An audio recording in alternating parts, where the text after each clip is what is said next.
Hi, before we get into the 4 steps of the how-to to separate from toxic relationships, it is important to understand why separating yourself from toxic people and environments is very necessary on the path of you becoming your best you.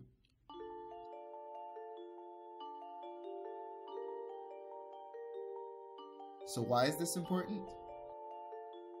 On the journey of you becoming your best self, it is important not to carry dead weight, in this case, in the form of negative energy.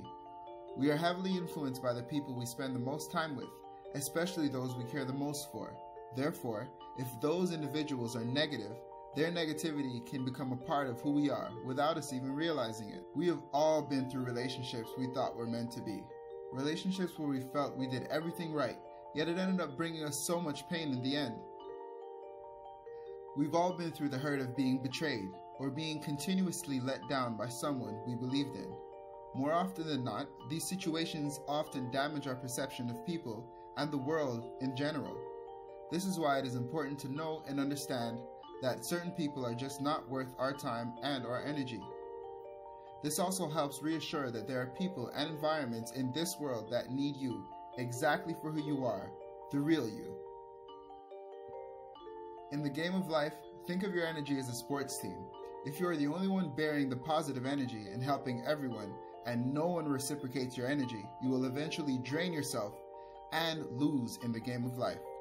Separating yourself from these bad teammates that draw on your energy and wears you out will give you the opportunity to play the game of life with better teammates. Teammates that feed off of your great energy and feed you back with their great energy. So, without further ado, and in no particular order of importance, here are the 4 steps to separating yourself from toxic relationships. Step 1. Be mindful. Notice and accept the situation as it is and do not make excuses for the other person. Accept that it is happening the way it is happening.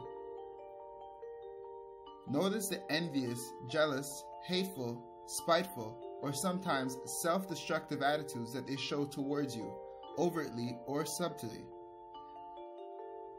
Pay attention to passive-aggressive attitudes that may be shown when you are praised or spoken of positively. Be aware of who you are and what you feel. Always be conscious of what you want to be represented as in your life. It is important to be cautious of these attitudes when they are shown, like an internal alarm system. Keep in mind that these attitudes are not okay and they are counterproductive to your growth. Respect your morals, your values, and your principles. You must keep alert mentally and think of methods that are best for a given situation, so that you separate yourself from energy that does not feed your foundation on the journey of you being true to you. Step 2. Trust your gut. When we first meet a person, we usually have an initial gut feeling about them. Whether it be negative or positive, we always know and feel it, no matter how dim that gut feeling may be.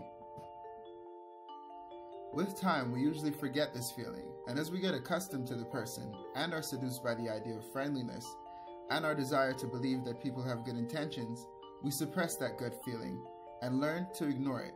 Stay alert of your gut feeling and be conscious to double think against this gradual flow. Sometimes it helps to have opinions from third parties. Get people you trust that will not benefit from the said relationship to chime in and give their thoughts on it. Trusting and keeping an account of your gut feeling will help you let go in the long run.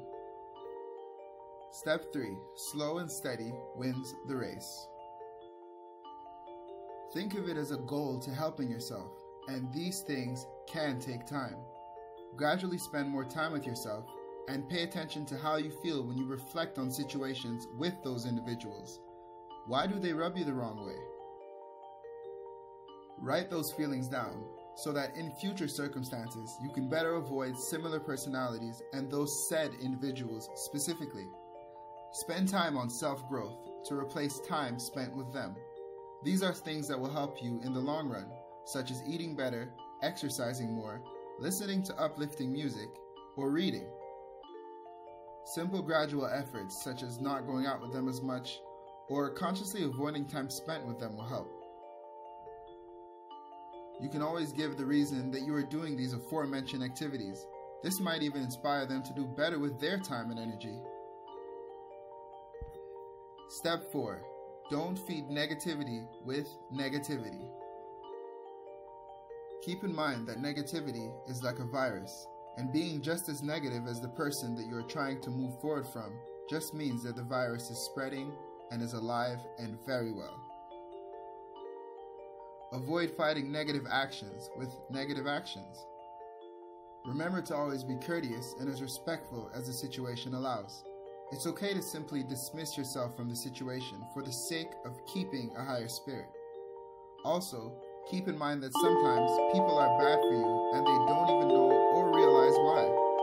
Always feed positivity to the situation by being honest with yourself and others, verbally and or through your actions. This will open the dialogue for a better understanding if need be. And remember to always be true to you. So that's it, people. Those are the 4 steps to follow in the how-to to separating yourself from toxic relationships. Post a comment below to let people know how you separated from the toxic relationships. If you have a friend that needs to be reminded to steer clear from certain people, please help them by sharing this video. Remember to subscribe to this channel, and I will see you next time on Howell Consultations, the how-to being true to you.